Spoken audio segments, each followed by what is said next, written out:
kahit ako ay bata. Walang malay sa buhay at pamumuhay, nangangailangan ng patnubay. Ang small kong isip, tinuturuan, mga pangaral ni tatay, mga payo rin ni nanay. O sa aking kabataan, bahala-bahala ang mga paggabay. Aking uunawain, aral sa akin na utos ng Ama. Aking susundin, aking gagawin, hiling sa'yo, Ama. Ako'y tulungan na sa aking paglaki.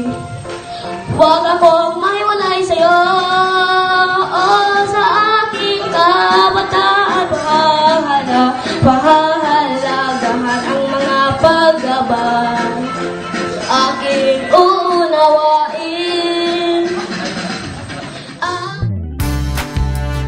Family Fun Day. Ayan. Sa nakikita nyo guys, yung mga suot namin t-shirts, may nakalagay Family Fun Day. Sa po yung worldwide event namin sa church. Si Tita Juvie, nag-sponsor siya ng ice cream tsaka food. So, ako ang in-charge. Kami ang in-charge doon sa pamimigay. Kasama ko yung bilas ko, si Ate Bingbing. Kita nyo guys, wala nang natira. Yung sa scoop na lang, yun na lang ang kinain ko. Pero may bit-bit akong dyan isang Hindi ko na alam kung saan galing yan, pero parang binigayan ng ni Ate Bingbing na nakakain ako kahit isang baso lang. Yon, masakit pala sa braso guys. Mag-scoop ng ice cream, hindi po madali. Isang tube, ano ba yung tawag? Isang tube ba yun? Yun ang pinamimigay namin. So far, masaya naman ang lahat. Masaya lalo ng mga bata. Kaya, nag-i-enjoy po ang lahat.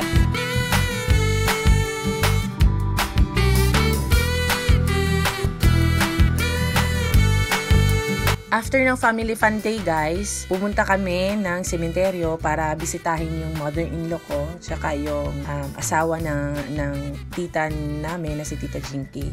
Pogi ni tito.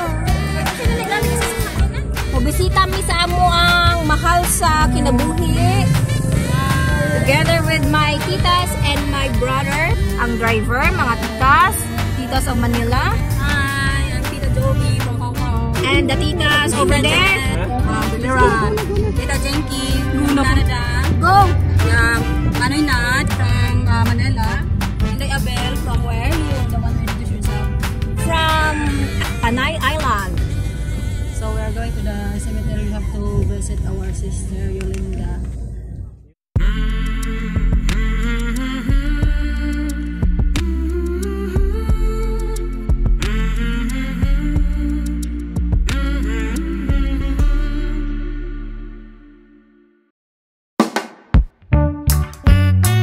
Ayan, after namin sa sementeryo guys, ito, pauwi na po kami, papunta doon sa bahay ni La Lola Delfa at ni Lolo Pedring. Kasi magkakaroon po kami doon ng kaunti lang namang salo-salo. Doon kami magdi-dinner, kaming lahat. Tara!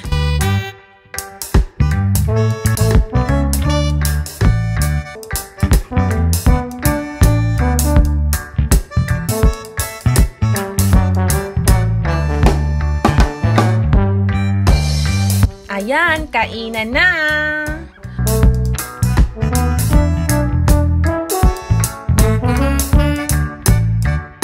Wow! Lechon. Gimingaw ko sa lechon. Hala, gulgul. Hala. Oh. Puryo buya guys. Malaki yung lechon. Kaya malaki yung lechon namin lagi. Kasi hindi po kakasya sa amin ng 10 kilos. 75 kilos po yung lechon na yan, diba? Ewan ko lang, mas masarap po kumain ng lechon kasi sa probinsya eh. Kaya lagi kong, every time talaga sa family namin, pag may gatherings, or kahit magkakasama-sama lang kami, pag magkakatipon-tipon lahat, nagpapalechon yan lola ni Ronald. Kaya masarap kumain ng lechon. Namimiss ko ulit.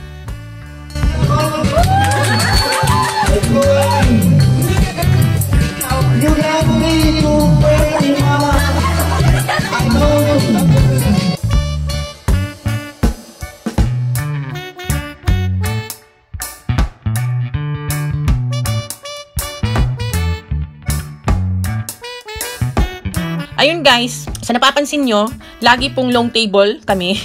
Kasi hindi po kami kakasya pag maliit lang yung table, kahit 10 to 12 seats. Hindi po kakasya. So, kailangan may mga extension yan, may mga kanya-kanyang table yan. Kasi hindi po kami kasya sa isang table lang. Kasi yan, kanya-kanya pong kuha ng lechon, kanya-kanyang kain, wala pong pansinan sa nakikita nyo. Yan, nag-i-enjoy sa pagkain, ninanamnam ang bawat kagat ng lechon. Yan, namiss ko ulit yung lechon. Ay, namiss ko yung lechon. Ayan, yung table dyan guys, yung setup niyan, si Tita Juvie lang gumawa. It's a DIY only. Very nice kasi creative si Tita Juvie pagdating sa ganyan. Wala ko niyan. Sa nakikita nyo guys, yung panahon na wala ako, isang linggong hindi ako nag-YT, yan po yung ginawa ko. Busy po kami lagi kasi laging family gatherings kami niyan.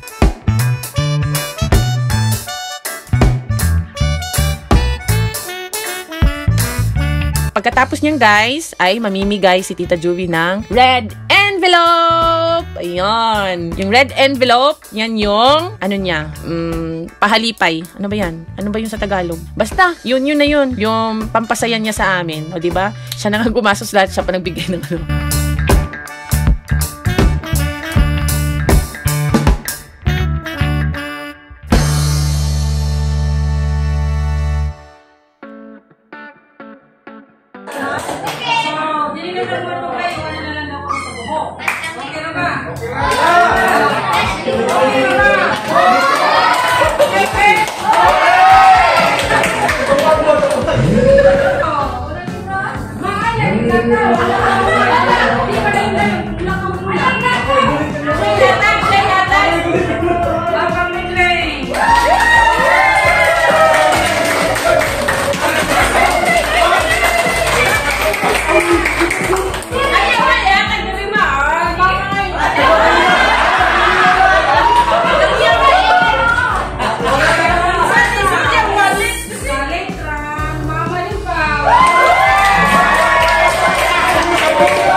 Thank you, Tita Juvie, for sponsoring our plane ticket. Salamat. Salamat sa pa-envelope. Salamat sa foods.